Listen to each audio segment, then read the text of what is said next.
This Day in Sports History. And welcome back to This Day in Sports History. It is March 22nd, and right out of the gate here, I need to offer a warning about this episode because, well, this one will be a bit on the tragic side. Well, maybe a whole lot, actually. On this day in a variety of years, we had two Major League Baseball pitchers dying in a boating accident, a hockey goalie nearly died on the ice during a game, and a two-time Olympic marathon champion was badly injured in a car crash. Maybe bringing the circle of life back around a little bit, there were two beginnings on this day that I'll talk about. Plus, I've got a non-sports fun fact about Dr. Seuss. Well, that wasn't very fun for him at all. Explanations on the way right after this. And that's the end of the first half. As the teams head to the locker room, the Spartans lead the Bulldogs by a score. You guys stink. Geez, Coach, we're only down a couple of points. No, I mean you guys really smell. You need to hit the showers. And here, I got every one of you new bars of soap from the Sterling Soap Company. Each bar is artisan crafted using natural ingredients and essential oils. They also have shave soaps, colognes, beard balm, and a whole lot more. Now get in there. But Coach, we have another half to play. I don't care. I can't stand to be around you. A few minutes later. All right, bring it in tight. You guys are still playing terrible, but you're smelling great out there. Now listen, you're going to need to stock up for the rest of the season. We got a lot of tough games left. So go to sterlingsoap.com after the game. That's STIRLING soap.com. You got that? Yes, Coach. Great. sterlingsoap.com on 3. 1, 2, 3. sterlingsoap.com. On this day in 1993, Cleveland pitchers Tim Crews and Steve Olin were killed in a tragic boating accident. The Cleveland Indians were in spring training at their Winter Haven facility. Tim Crews was trying to latch on with the Indians after spending 6 years with the Los Angeles Dodgers. He'd been part of the Dodgers team that had won the World Series back in 1988. He was not on the Indians roster yet, but he had a chance to compete for a spot, maybe work his way in as a middle reliever. He was really happy to be in Florida, especially Winter Haven. He and his wife had just built their dream house about 40 miles north on the shore of Little Lake Nellie. The 22nd was the only day off the team would get during spring training, and so Crews invited several of his teammates to make the hour drive to spend the evening for a lakeside barbecue, maybe ride one of his horses he had stabled in his new barn he'd just finished building, and possibly have some fun on the lake in his new boat. Most of the guys passed, choosing to spend their lone day off relaxing closer to Winter Haven, but fellow pitchers Steve Olin and Bob Ojeda, along with strength coach Fernando Montez, accepted the invite and showed up in the early afternoon. Now, that trio nearly turned around and went back to Winter Haven after getting lost on the way there, but they finally figured out the right way to go, and they kept on going. As night was settling in over the lake, the three guys were ready to make the trip back south, but Crews suggested a quick tour around the lake on his new 18-foot bass boat. Olin, Ojeda, and Montez climbed aboard, but they had forgotten something back at the house, and somebody needed to go get it. Ojeda, Olin, and Montez played rock, paper, scissors to determine who would be the one to make the long walk back. Montez lost, and he deboarded. A few minutes later, he'd realize how lucky he was. Crews took off from the dock, and he was doing circles around the lake when Montez returned to the shoreline with another friend of Crews awaiting their turns on the water. Crews made a circle back towards the house, held up one finger, and shouted, "One more," to the pair. He gunned the engine. The nose of the boat rose out of the water, blocking his sight line. When the boat slapped the water again, a neighbor's dock that they had not seen and was not illuminated was right in front of them. He had no time to react. There was a loud, horrifying thump as the boat went under the dock. Olin was killed instantly. Crews was still alive, gasping for breath and bleeding badly. Ojeda had severe lacerations to his scalp and was also bleeding profusely. Ambulances arrived. Crews was airlifted to Orlando in critical condition. He died the following day. Ojeda was taken to a local hospital, and after several surgeries to close his wounds, he survived. When the official report of the accident came out, alcohol was listed as one of the causes. Cruz had been drinking that afternoon, but he was not visibly drunk, though his blood alcohol level was .14, over the legal limit. Other factors that led to the tragic accident included speed, darkness, and the unlit dock stretching 25 feet into the water. Steve Olin was 27. Tim Cruz was 31. On this night in 1989, Buffalo Sabres goalie Clint Malarchuk got slashed across the throat with a skate and thought he was going to die right there on the ice. The Sabres were playing at home in the Old Aud against the St. Louis Blues, and Malarchuk got the starting goal. He had not been with the Sabres very long, coming over in a trade on March 6th from the Washington Capitals. The Sabres needed some goaltending help after starter Darren Pupa was injured. Making just his 6th start with Buffalo on this night, he'd given up a power play goal to the Blues' Gaston Gingras midway through the first. Outside of that goal, though, Malarchuk remembers not really getting much action on his end. 5 minutes after the Blues scored, the puck got dumped into the corner, and a Blues player got to it first. Malarchuk took a look up ice and saw another Blues player, Steve Tuttle, was rushing the net a bit ahead of his defenseman and anticipated a pass coming across to him. That pass was made. Malarchuk pushed hard to the opposite post, but Tuttle had been upended by the Sabre defenseman, and his skate was coming right at his throat. He felt Tuttle's skate hit his mask, but he didn't feel any pain. The skate cut a 6-inch gash on the right side of his throat. It took a moment before he saw the blood. Here's Malarchuk a week after the incident, being interviewed between periods of a Sabres game. I was very conscious through the whole thing, and I knew exactly what happened. The skate did come up, and I saw it coming. I tried to stretch out of the way, and it clipped me pretty good. And when I got down on my hands and knees, I checked first of all for blood, and then I saw it was squirting and with my heart sort of thing, and I knew it was a main artery, and I thought I was, didn't have much time left at that point. In a blog post he wrote for the Players Tribune in 2018, he remembered his first two thoughts were, 1, get up. Nobody wants to see you lay on the ice like a weakling. And 2, he knew that his mom was watching on television back in his hometown of Calgary, and he did not want his mom to see him die on the ice.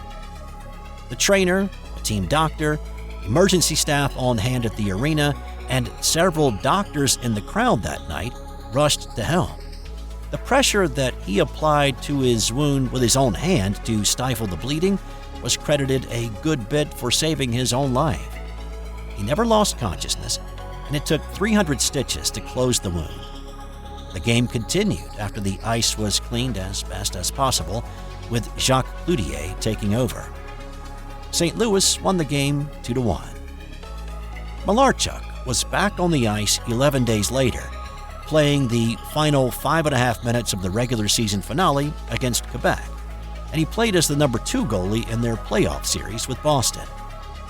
In the short term, he admitted he flinched when guys cut hard to the net in the first few games back, but when the off-season came around, it began to really hit him how serious the injury had been and how close he had come to dying. Malarchuk has been very open about his struggles with depression and paranoia. The nightmares that started up a few months after the injury haunted him. Outwardly, he put a brave face on and projected that all was fine. But inside, the truth was the exact opposite. There wasn't much in the way of mental health help offered to him, and he admits he probably would not have taken it if it was. His situation continued to snowball, and by 1992, he was out of hockey. He stayed around the game and coached in the minors and spent time with several NHL teams as a goaltending coach. But the nightmares continued, and his mental health continued to spiral downward. In February 2008, another Sabres goalie, Richard Zednik, suffered a similar injury on the ice. Malarchuk was forced to relive his own incident all over again as media outlets reached out to him to talk about Zednik's injury. The mental spiral continued, and it eventually led to a suicide attempt in October 2008. Malarchuk wrote a really powerful piece that details the injury, the aftermath, how he dealt and refused to deal with the mental pain from the injury that led to that point nearly 20 years later. And I put a link to that article in the show notes if you'd like to read it. Malarchuk has become a motivational speaker, discussing a variety of topics, and he released a book in 2015 titled A Matter of Inches: How I Survived in the Crease and Beyond. And on this day in 1969, a tragic accident cut short an amazing runner's career. Abebe Bikila is probably not a name you've heard too often or at all, but what he accomplished in his short running career and then what that inspired has had a dramatic effect on distance running for decades and is still evident today. Before we get to what happened on this day, I want to talk about his amazing accomplishments first. Bikila grew up in Ethiopia and had been a shepherd before becoming a bodyguard to Ethiopia's emperor Haile Selassie. It wasn't until he was 24 that he became interested in running when he saw a marathon on television. And he quickly realized that he had a talent for running long distances, and he soon caught the eye of the coach of Ethiopia's distance running team. After joining the team, Bikila trained hard, but in the lead-up to the 1960 Olympic Games in Rome, he was left off the marathon team and was only added as a replacement when another runner broke his foot. The only problem now is he didn't have any shoes. His were worn out. He was given a new pair, but in warm-up runs they rubbed blisters, so he made the decision to run without shoes for the Olympic marathon. Running a course that included the cobbled Appian Way, Bikila split from the pack with one other runner, and then he powered away from him with 500 meters to go in the race to win in a record time of 2 hours, 15 minutes, 16.2 seconds, shattering the Olympic marathon record by nearly 8 minutes and the world record by 0.8 of a second.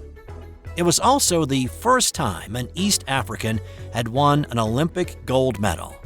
After the race, Bikila spoke about his decision to run barefoot this way: "I wanted the world to know that my country, Ethiopia, always won with determination and heroism."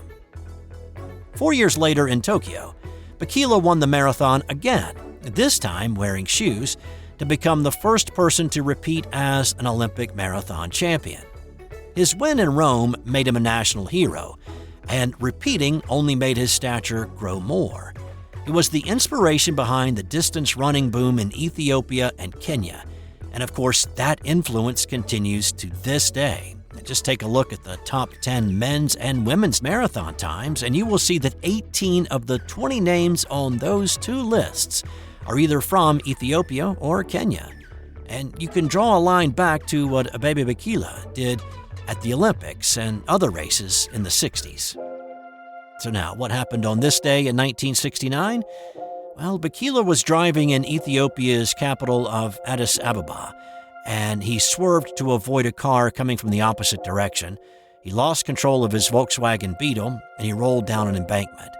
He was not discovered and rescued from his car until the following morning. The accident initially left him a quadriplegic, but over time and through rehabilitation, he was able to regain the use of his arms.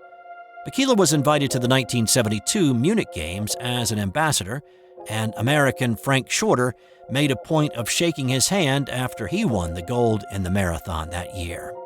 Sadly, in October 1973, Bikila died of a cerebral hemorrhage that had been a result of the car accident that he suffered on this day in 1969.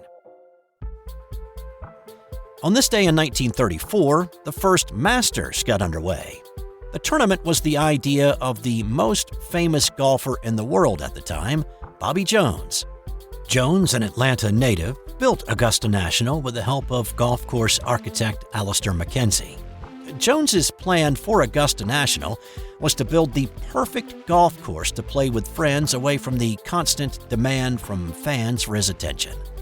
Horton Smith, Jimmy Hines, and Emmett French each shot 70 on this day to share the first-round lead at 2 under par. Smith continued his steady play throughout the remaining 3 rounds to beat Craig Wood by a shot. Only 4 golfers were able to shoot under par for the tournament on Mackenzie's undulating greens. Smith would win the Masters again in 1936. But what about Jones?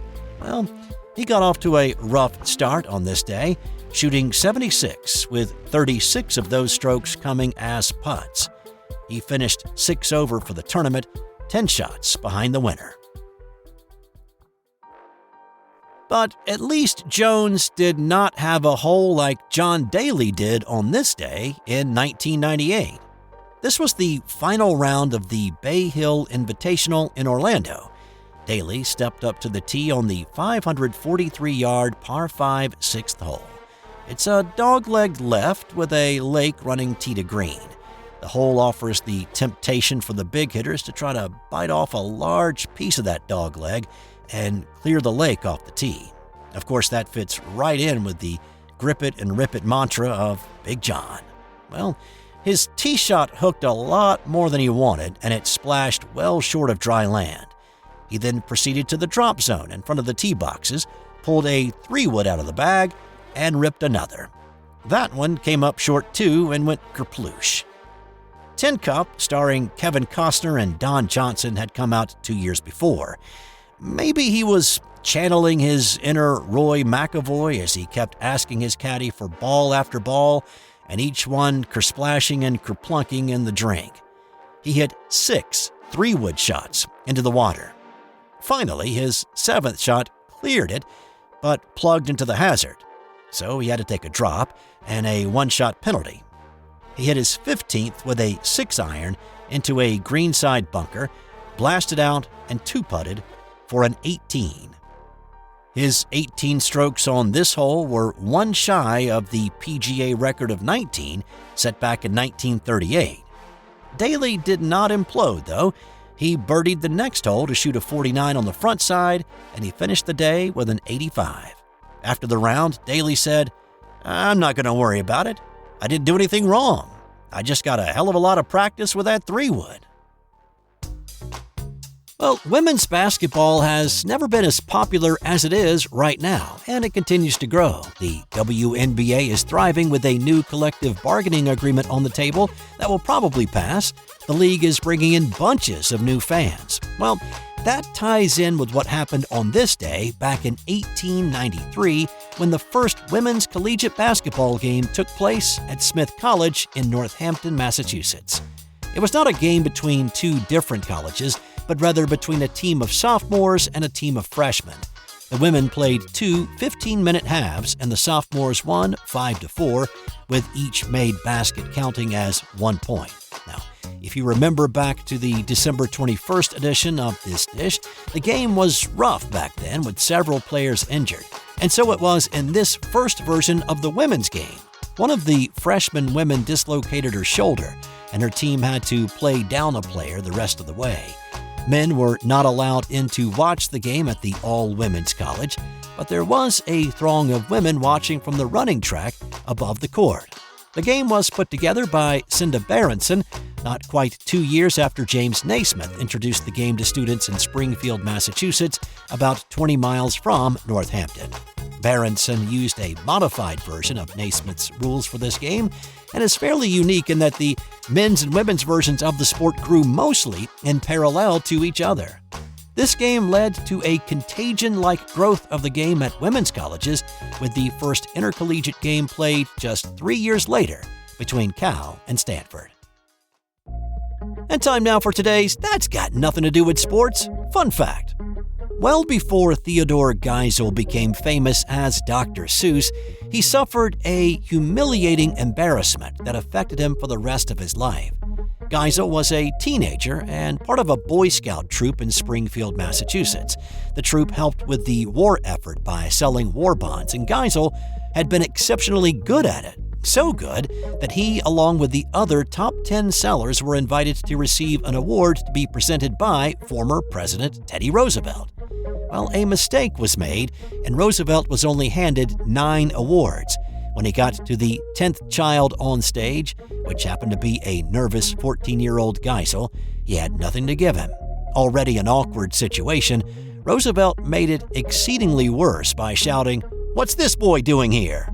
Geisel was quickly ushered off the stage, never receiving anything for his war bond selling efforts. The event caused Geisel to develop a lifelong fear of crowds and really people in general.